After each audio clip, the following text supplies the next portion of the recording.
Okay mga ka-DJ, nagpainit na tayo ng kawali. Yan. Tapos nilalagyan na natin itong binabad na tinapa na baboy. Yan.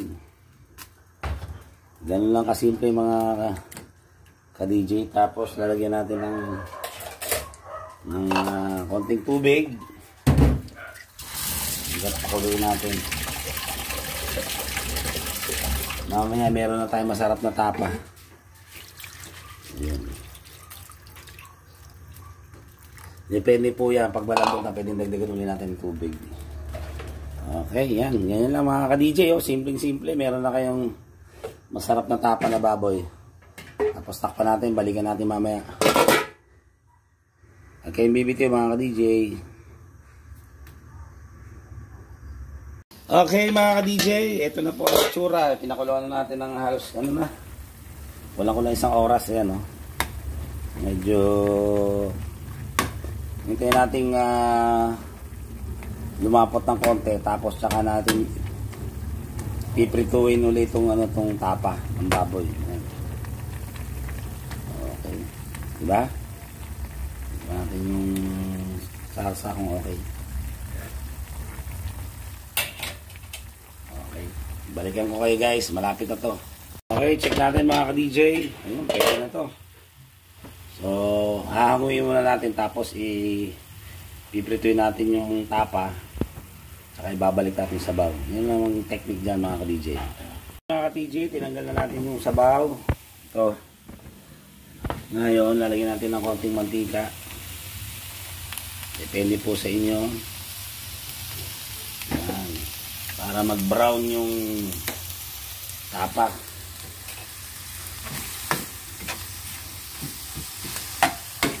Magpapasarap pa dyan.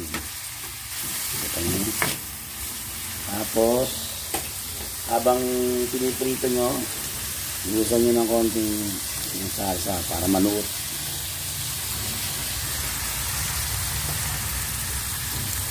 So ganun po yan mga ka-DJ. Natatakam na ba kayo? Kung type nyo po yung niluluto ni DJ Master, paki-comment na lang po. At baka pwedeng humingi po ng request, ng pabor po. Baka pwede naman po kayo mag-subscribe sa aking channel na Azucena TV. At paki-like na rin at paki-click yung notification bell para maging updated po kayo sa mga videos na i-upload ko at para mas marami pa akong makapanood. Yan. Yung mga gusto matuto magluto dyan, mga simpleng lutuin pero masarap, mga simpleng pamamaraan ni DJ Master. Ayan po yan mga ka-DJ. Ayan natin.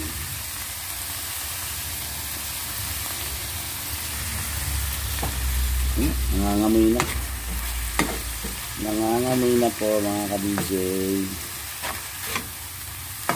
Wala akong assistant, ako lang po mahawak ng camera.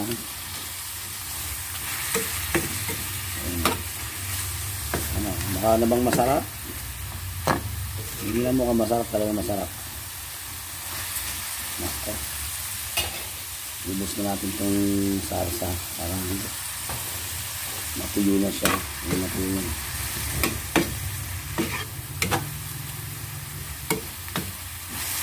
Ganyan po magtapas DJ Master. Ito yung natutunan ko po sa aking biyana na si Mama Francis. Yan. Galing magluto po yung aking mother-in-law.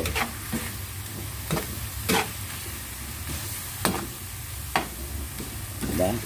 May tapa ka na. Pero baboy po ito mga ka-DJ. Yan. Ginamit ko po baboy. Hindi po ito baka. Baboy po. Pinatapa ko lang. Mas mura po mga kapatid.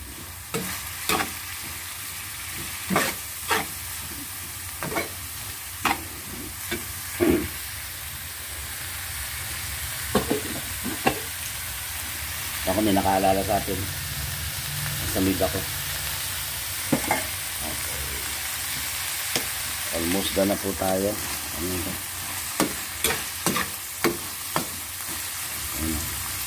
Malambot na po yan.